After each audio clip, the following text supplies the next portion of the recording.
يا زكريا إنا نبشرك بغلام اسمه يحيى لم نجعل له من قبل سميا قال رب أنى يكون لي غلام وكانت امرأتي عاقرا وقد بلغت من الكبر عتيا قال كذلك قال ربك هو علي هين وقد خلقتك من قبل ولم تك شيئا قال رب اجعل لي آية قال آيتك ألا تكلم الناس 3 ليال سويا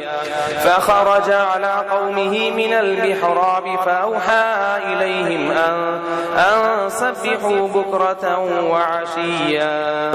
يا يحيى خذ الكتاب بقوة وآتيناه الحكم صبيا وحنانا من لدنا وزكاة وكان تقيا وبرا بوالديه ولم يكن جبارا عصيا